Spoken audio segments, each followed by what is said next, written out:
Welcome members to another weekly market update on May the 21st. Please check the overall market one first. Let's dive straight into the yen trade, which was my mom Make My Millionaire trade, and it was based on, I've shorted it here before, and it's doing the classic thing, bouncing into what is now an aggressively descending moving average. Now, I was using YCS to trade this, which goes up when the yen goes down, but because that's a leveraged ETF, the true thing to look at actually is FXY, and this is just a regular, 1 times the yen, and so we don't get any distortions with leverage and so on with what the other ETF was giving. So although I'm trading YCS, the chart I'm really looking at is FXY, and I'm shorting the yen. So I'm looking for this chart to be going down.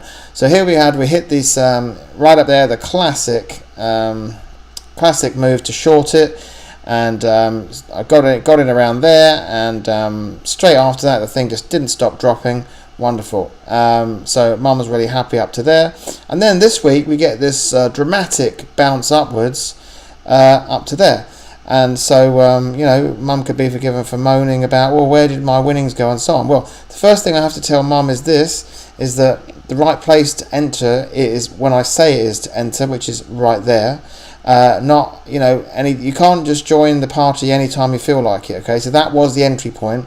The reason the entry point is so important is because we want a tight stop loss. If this thing closes on the weekly above the 40 week, I'm going to be out. If I'm in down here, and then it closes up there, then I can't, I've got all that, I cannot, we shouldn't be doing trades unless it's like 5%, losses as the maximum, So, and if you can't do the trade with a 5% stop loss, don't do the trade.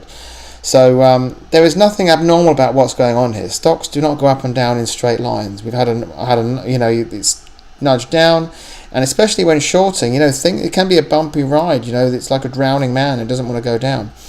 But I'm fine where this is right now, and even if it just keeps on climbing higher, I just don't want it to get above that descending 40 week. Okay, so that's what's going on with the yen. You can see on the daily here. This is the YCS chart. So I'm looking for this one to go up. Had a nice ride all the way up there. Now it's just doing its thing.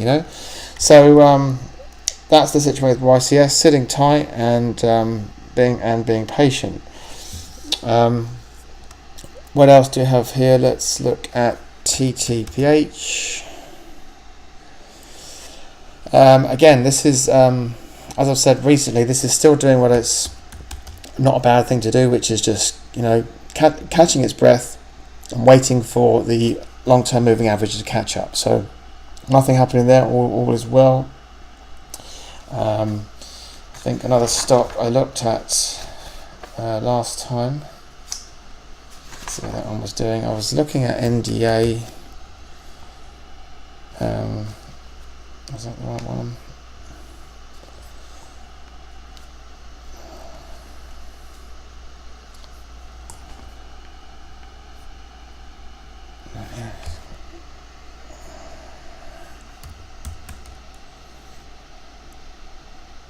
Right, so I can't even read my own spelling there. NOA. So yeah, there's the classic thing here. We had that, the reason I was tempted, as you can see there, I had a nice line of support on a collision course with this, looks like the 30-week moving average, the red line in this one. And this week, had a great bounce off of support. There's that support line, about 434. And for the first part of the week, it was just sort of hanging in there. That was the entry point, and so that provided days of entry at the level I was talking about. And then on Thursday and Friday, we had the reward with this big bounce up, which is not on points a big deal. Remember, percentage-wise is really the correct way of looking at things, and that's a 10% rise in just a couple of days. So that's looking good. I have a couple on my radar this week, and I'm going to look at them now. Thinking aloud, as always. STX.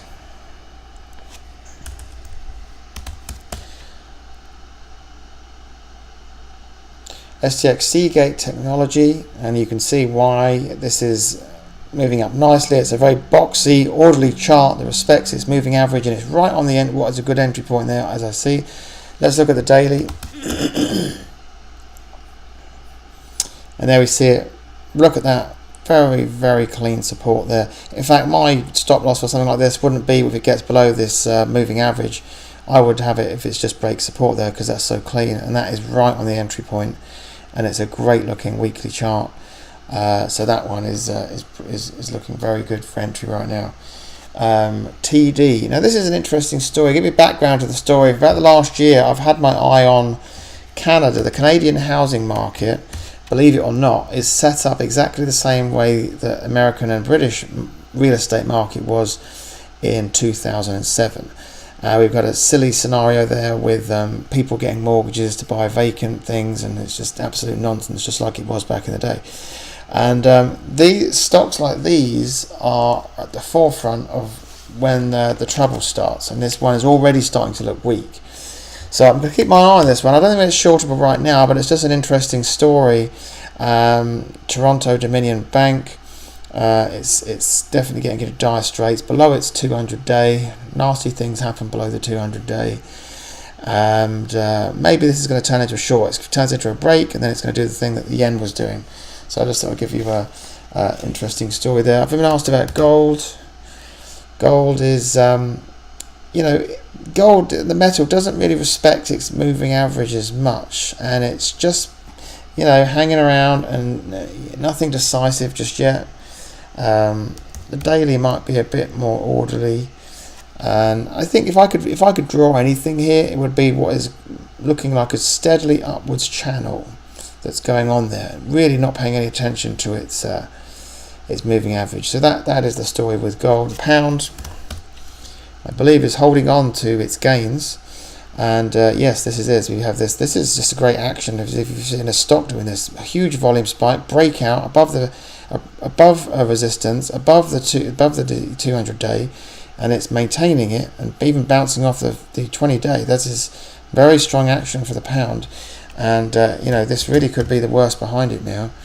Let's look at the big picture chart here, the weekly chart, and yeah, there it is. If we see these averages start to turn up now, and it hangs on to those gains. The next milestone there, it looks like we've got significant long-term resistance, like a year old there, at around 126.5. If the pound can get up to like 128, 129. That could really be an interesting story, and everyone's written off the pound as well, so that makes it even more compelling.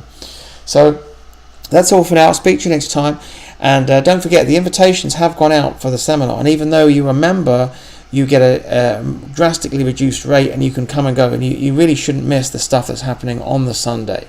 I've only got a set amount of places for the discounted price, so you need to get that in this week. Because it's like June the 1st is the cutoff. Okay, so I know you remember, but it doesn't include live events, and this is one you don't want to miss. So if you haven't had an invitation, let me know. Otherwise, I do hope to see you there very soon. Speak to you next week.